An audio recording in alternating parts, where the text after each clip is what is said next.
Assalamualaikum warahmatullahi wabarakatuh. Museum Stasiun Radio Auri PC2 Playen yang ada di Gunung Kidul ternyata memiliki peran penting dalam sejarah perjuangan bangsa Indonesia. Melalui stasiun Radio Auri PC2 Playen Gunung Kidul ini, berita tentang perjuangan bangsa Indonesia dapat disiarkan melalui Rangon, kemudian diteruskan ke Colombo dan New Delhi, selanjutnya disebarkan ke PBB di Washington, Amerika. Dari siaran radio PC2 inilah, akhirnya dunia mengetahui bahwa eksistensi pemerintah Republik Indonesia masih ada. Pada awal Januari 1949, Budiarjo bersama anak buahnya, Basir, Surya, Sersan Udara Suroso, masing-masing komandan dan kepala bagian PHB Lapangan Terbang Gading, mendirikan sebuah stasiun radio rahasia di Desa Banaran, Kecamatan Playen. Radio pemancar yang digunakan adalah tipe People Cooperation atau PC2. Peralatan stasiun radio Auri PC2 Playen diletakkan di dapur rumah keluarga petani milik almarhum Prawiro Sutomo. Pembangkit listrik disembunyikan di tungku tanah dan ditutupi kayu bakar. Sedangkan antenanya direntangkan pada 2 batang buah pohon kelapa, dipasang hanya pada malam hari untuk melakukan siaran. Sedangkan pada pagi hari, perlengkapan tersebut disembunyikan agar tidak diketahui Belanda. Kekompakan dan dukungan penduduk setempat turut membantu dalam pelaksanaan tugas penyiaran dan merahasiakan keberadaan stasiun radio Auri PC2 Playen ini. Kegiatan yang dilakukan adalah melaksanakan pertukaran informasi tentang kegiatan-kegiatan para pejuang di Jawa maupun di Sumatera, serta menyiarkan keberhasilan perjuangan ke luar negeri. Salah satu prestasi stasiun radio Auri PC2 Playen Gunung Kidul adalah keberhasilannya menyiarkan berita tentang serangan umum 1 Maret 1949 hingga beritanya sampai di PBB. Pejabat perwakilan Republik Indonesia di PBB membeberkan berita itu di depan sidang Dewan Keamanan PBB pada tanggal 7 Maret 1949, sehingga membuka mata dunia terhadap keberadaan perjuangan bangsa Indonesia untuk mencapai kemerdekaan. Selanjutnya, pada tahun 2014, bangunan rumah beserta monumen diperbaiki lagi oleh Dinas Kebudayaan dan Pariwisata Yogyakarta. Simak video lengkapnya. Salam sehat, tetap semangat, tetap berkarya untuk negeri. Gunung Kidul. Saya kali ini berada di Bundaran Siono ya. Dari arah Ring Road Utara Wonosari ya, yang ada di Piaman ya. Nah, ini saya menuju ke arah Playen ya. Kalau ke kanan sana itu ke Yogyakarta. Ini saya ke arah Playen. Nanti beberapa objek wisata akan kita coba datangi jika nanti memungkinkan ya. Yang pertama nanti kita akan menuju ke sebuah lokasi di mana masih ada hubungannya dengan serangan umum 1 Maret. Nah, itu teman-teman. Jadi di Gunung Kidul ini punya sejarah yang ada hubungannya dengan serangan umum 1 Maret tahun 49 ya kalau nggak salah.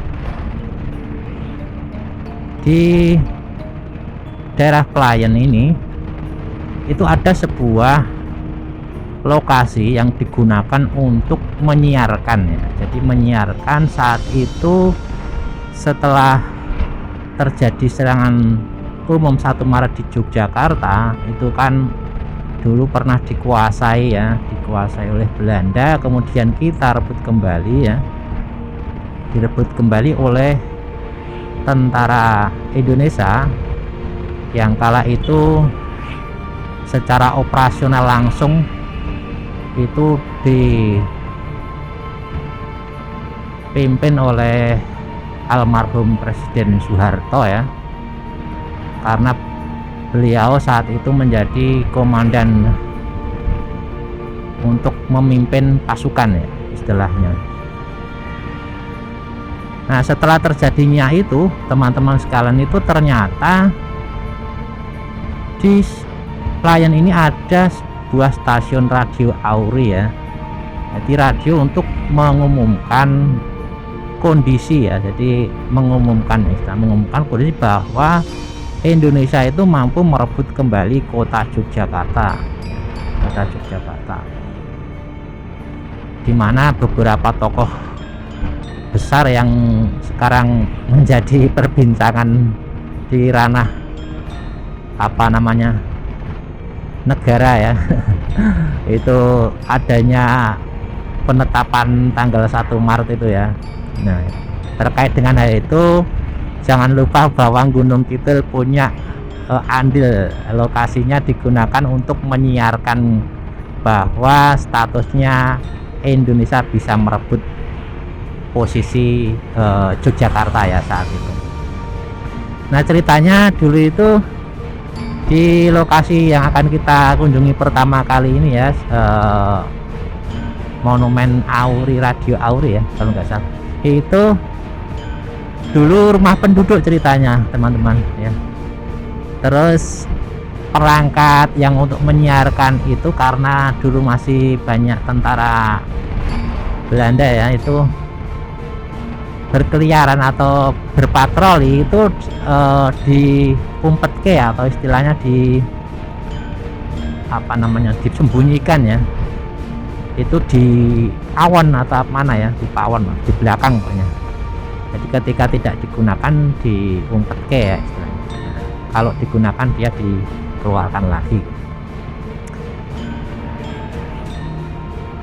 Nah, nanti kita akan mencoba melihat lokasinya terlebih dahulu ya teman-teman. Saya juga belum pernah ke sana. Hanya ketika saya itu melihat referensi beberapa literatur ya, itu kok saya membaca salah satunya lokasi di Playan Gunung Kidul itu menjadi salah satu yang andil menyiarkan masalah tersebut ya ke luar negeri, sehingga bisa diterima dunia gitu ya, bahwa Indonesia itu benar-benar merdeka dan bisa mempertahankan kemerdekaan ya, karena baru saja merdeka di tahun 45, 49 itu masih ada pendudukan ya, jadi harus dikuasai kembali gitu ya wilayah-wilayah tertentu termasuk Yogyakarta yang terkenal dengan serangan umum 1 Maret ya. Nah, ini lokasi yang kita kunjungi ini itu nanti searah dengan jalur wisata yang ke Srigetuk. Jadi nanti kemungkinan kita juga akan mengunjungi wisata Srigetuk. Dan satu lagi teman-teman, ada juga wisata yang lainnya ya, dimana ini merupakan sebuah pasar yang baru saja ngehits di Gunung Kidul ya. Jadi namanya itu Pasar Godong Jati. Nah, ini saya masih penasaran ya, itu sebenarnya itu wilayahnya apa gitu ya, sepertinya apa gitu ya. Saya juga belum pernah ke sana. Jadi antara Museum Radio Auri, kemudian Srigetuk, kemudian Pasar Godong Jati, ini saya juga masih ini teman-teman ya, masih belum pernah ke sana, sehingga ini salah satu yang akan saya angkat ke video YouTube saya biar teman-teman yang di perantauan juga bisa tahu ya bahwa Gunung Kidul itu mulai satu persatu mengangkat potensi wilayah atau daerahnya masing-masing. Saya kira itu juga bagus ya, karena memang menjadi daya tarik tersendiri bagi wisatawan domestik ya, terutama wisatawan domestik untuk sekedar melepas lelah,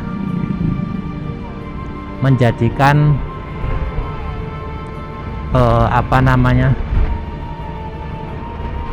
tempat untuk berekreasi gitu ya teman-teman.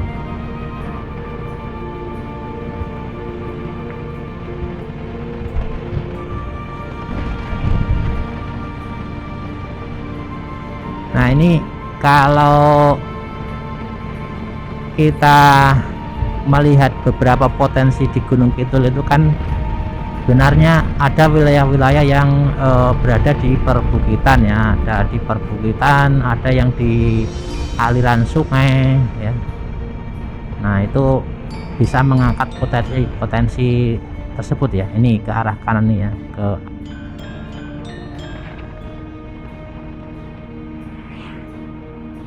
ini di depan ini ya teman-teman, sepertinya di depan ini masuk ya. Mana ini?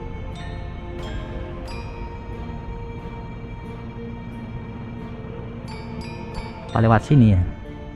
Oh iya, lewat sini. Nah, kita mampir dulu ke sini ya.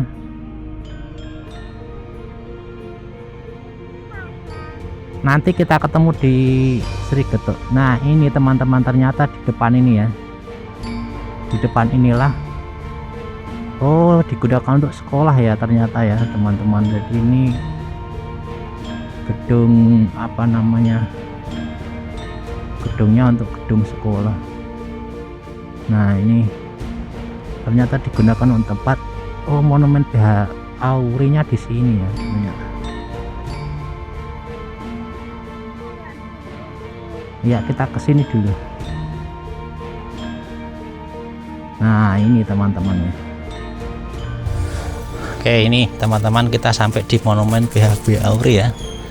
Nah ini teman-teman rumahnya yang digunakan untuk siaran dulu ya. Ini masih dipertahankan ya bangunannya, hanya dirapikan. Di dalamnya sebenarnya ada ini ya teman-teman, ada apa namanya, tulisan-tulisan itu ya, seperti ini ya. Ini juga rumah Prawiro Setomo. Jadi ini rumah pribadi ya, bangunan lama. Nah ini gebyoknya juga masih utuh ya. Ini dulu tempat untuk siaran ya, tempat untuk siaran. Dan di sebelah kiri saya inilah monumennya ya. Tuh monumennya. Kita masuk ke sana ya. Kita masuk ke sana menuju monumen stasiun radio ya. Monumen stasiun radio. Nah, ini ternyata monumennya stasiun radio Auri PC2, itu angka 2-nya jatuh. Ini harusnya diperbaiki ya. Ini harusnya di sini.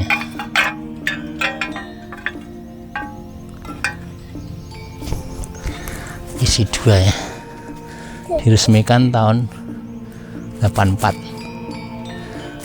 pahlawan gerilya. Coba kita cek sebelahnya ya. Nah ini ceritanya seperti ini ya. Nah 19 Desember 48 Angkatan Perang Belanda menyerang kota Yogyakarta dan lapangan terbang Maguwo, bla bla bla bla.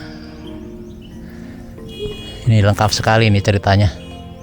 Nanti kita baca ya teman-teman. Sehingga Tugu Peringatan Pemenang Rakyat Semesta ini dibangun secara gotong royong atas prakarya Yayasan 19 Desember 48. Oke ini teman-teman. Dan inilah rumahnya ya. Ini lokasi rumahnya ini. Dulu digunakan untuk siaran ya. Dan ini adalah tugu stasiun di depan itu, stasiun Radio Auri. Dan ini rumah asli dari Mbah Prawiro Setomo. Kalau yang ini joglunya dikasihkan sama orang tua saya, tinggal limasannya yang di belakang sama kampungnya. Nah ini kelapa ini yang untuk menaruh pemancarnya stasiun Radio Auri. Dan ini Bu Mbah Prawiro Setomo asli, Mbah Prawiro Setomo, dan ini anak cucunya sama Bapak Budiarjo, sama teman Bapak Budiarjo satu. Dan ini anaknya Pak Budiarjo, anaknya Mbah Prawiro Setomo semua. Dan kalau ini perintah kilat dari Pak Dirman suruh menyiarkan. Dan kalau ini anak buah Bapak Budiarjo sedang menyiarkan radionya di Auri PC2 di Playen Gunung Kidul. Dan ini stasiun PHB Auri PC2 Gunung Kidul dari pada awal Desember 48 yang ditugaskan untuk menyiapkan pesawat dan perbekalan lainnya untuk penyiaran Ini ada sejarah-sejarahnya dari Bapak Budi Arjo. Dan kalau ini museumnya Bapak Budi Arjo yang berada di Adi Sucipto. Kalau ini Akmil dari Jakarta untuk Napang Tilas di sini pada 2019. Dan kalau ini juga angkatan dari Jakarta, Akmil angkatan dari 2020. Napak tilas di monumen. Ini pakaian seragam tentara Belanda. Dan kalau ini tentara Belanda yang waktu berada di Gading mau mencari lokasi radio pemancar radio PC2 di Banaran Playen.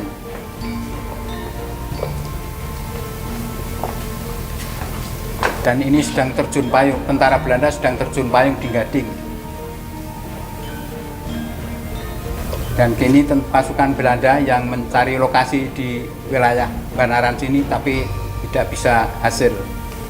Kalau ini Panglima Besar Bapak Sudirman mencoba radio komunikasi milik Perhubungan Auri di Markas Besar Tentara Yogyakarta waktu tahun 1947. Dan ini suasana markas stasiun radio Auri PC2 di Desa Banaran Playen, Gunung Kidul waktu tahun 1948 sampai 1949. Dan ini Sersan Udara Basuki Harjo, seorang operator stasiun PHB Auri PC2 di Playen. Dan ini Bapak Budi Arjo, perintis Radio Auri, mengoperasikan stasiun Radio Auri PC2 di Playen tahun 1948 sampai 1949 selama revolusi pekerjaan dengan angkasawan Republik RRI membangun memancar radio The Voice of Freedom Indonesia and Republik Teritorial. Dan ini Bapak Auri Laksamana Soedharma berpidato di Markas Besar Tentara Yogyakarta dan kemudian dipancarkan ke seluruh Nusantara melalui radio Auri tahun 1947. Dan ini serangan umum 1 Maret 1949 di Yogyakarta, latar belakang dan pengaruhnya, pengaruh serangan umum 1 Maret 1948, pengaruh politik, militer, dan psikologis, upaya mencapai tujuan politik secara luas atas keberhasilan serangan umum 1 Maret 1949 harus disebar luas ke seluruh pelosok daerah Republik Indonesia dan ke luar negeri. Sebelum pelaksanaan serangan umum 1 Maret 1949, Letko Soeharto telah menyiapkan berita skenario jalannya operasi. Bersamaan dengan pelaksanaan serangan umum, berita skenario itu disebarluaskan ke luar negeri melalui radio Auri di Playen, Wonosari, Gunung Kidul. Penyampaian berita ke luar negeri amat penting, artinya dalam usaha untuk mencapai tujuan politik. Berita dilaksanakannya serangan umum akan membuka mata dunia bahwa pemerintah Republik Indonesia masih berdiri dan TNI masih utuh. Rakyat Indonesia masih sedang berjuang untuk memperoleh pengakuan kedaulatannya. Berita tersebut juga sekaligus akan mematahkan manuver diplomatik Belanda dengan berita kebohongan. Berita itu harus segera dikirim ke luar negeri bertepatan dengan sidang umum DKPBB yang akan membicarakan masalah Indonesia.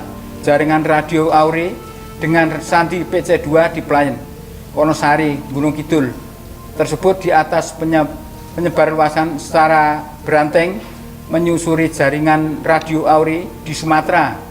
Selanjutnya dipancarkan luas ke luar negeri melalui Burma, India, akhirnya sampai kepada perwakilan RI, PBB, New York, Amerika Serikat di sini.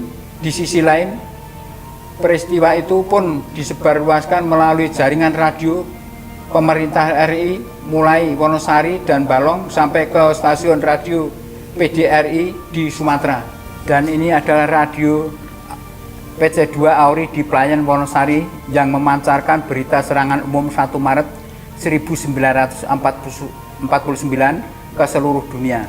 Demikianlah sejarah stasiun radio Auri di Banaran Playen. Dan di seputar ini jadi TK ya. menjadi taman kanak-kanak. Banyak permainannya di sini. Jadi ini lokasi sekolah TK ya, ini kayak luas sekali nih bangunannya.